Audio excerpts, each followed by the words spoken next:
guys, it's Kim here. Just sharing some more information on this work that I've been doing over the last few days. In particular, I've been working with a few clients on mental illness and depression and so forth. And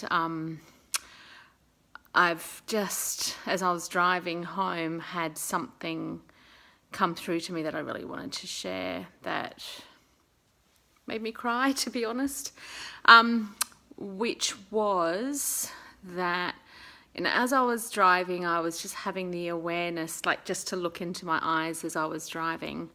And as I looked into my eyes, I just got the really clear message that we aren't this body. Like, this body we have hired. This is not our body.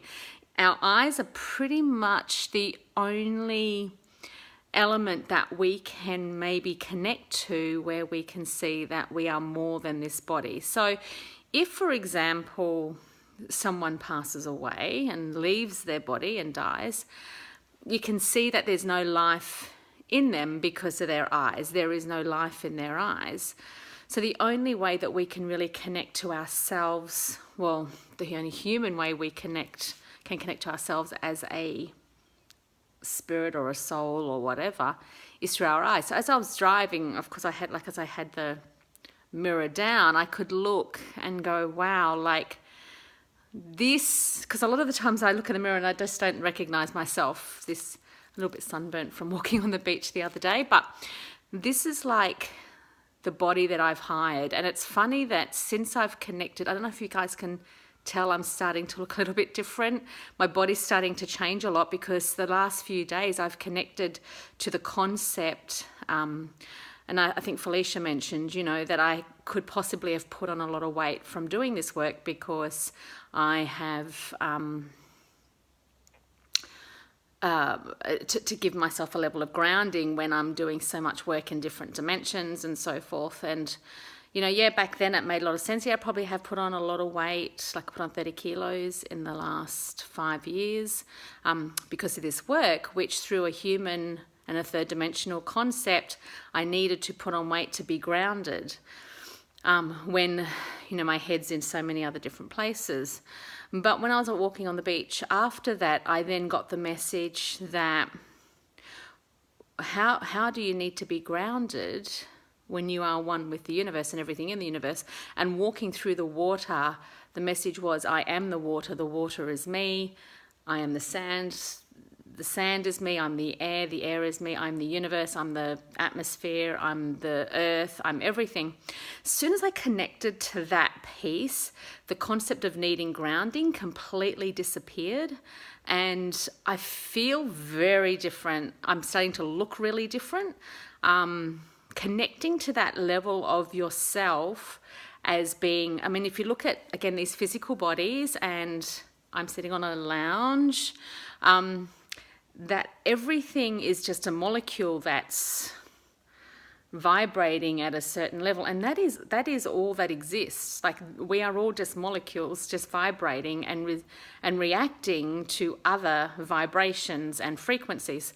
So as soon as I connected to the fact that I am at one with everything, I don't know, I kind of feel like I'm looking a little bit different. I'm feeling a little bit different. So I'm going to keep playing with that. But now I've been, I've had a lot of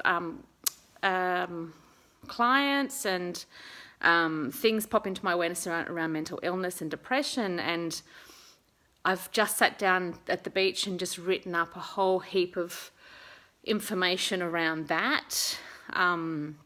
So blessed to give myself this time to really connect to all these really big picture stuff that the world is dealing with, and getting some really good clarity with that. But as I was driving home, looking in the mirror and seeing that I'm just hiring this body, and I'm just, even though this body is part of the universe as much as my soul is part of the universe, in actual fact, this body and this brain and this mind is actually different.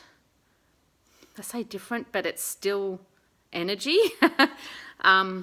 I like the whole concept that I use is that, say, the air in this room that I'm in is the same air as the room as the air outside. The air is the same everywhere around the world, but it just has different characteristics. And this is where our body and our soul is the same. It just has different characteristics, and our bodies can be quite heavy. And our bodies are also designed, because our body does have a life, like a life frame, if I can call it a life frame. So there is a time where the body is created and there is a time when the body dies, but the soul doesn't die. So when the message I got when I'm looking at myself, which just, I don't know, just is quite emotional. When I looked at myself in the mirror and I could see like into my eyes and look into that level of what you would call a soul, I then connected to the fact that the depression piece and the mental illness piece is actually our human body, which our human body has a time frame that it begins and it ends. Our human body is just trying to keep itself safe and keep it alive as long as it can. So those negative thoughts that come up, those thoughts that create depression and mental illness and all that sort of thing, actually comes from this human brain, like the human brain and the human concept of limit, that we are only here for a short time, because in this body that is true. Then, when I connected to the infinite wisdom, that's actually not true. So in actual fact, people who are dealing with mental illness and depression and anxiety and all that sort of thing are thinking and dealing with their human brain. If we could just disconnect from our human brain, which we can, because that's what I do, trusting the process and trusting that we will be safe, because again, what we think and we believe will become our reality. What then happens is that we can operate from a place of our infinite wisdom or our universal wisdom. I call it universal mindset. From that place, there is none of those voices. There is none of that negativity. There is none of that heaviness or bad thoughts and stuff, which create the depression and the illness. Also, there is no concept of separation. There's only oneness. I could go on forever about what the infinite and the universal wisdom does for us and what truth that is for us. But that awareness has blown me away. I need to sit with it for a little bit, because I just think it's massive. And I'm going to go before I start bawling again, because it's crazy good. I'll talk about this more, and love you guys. See ya.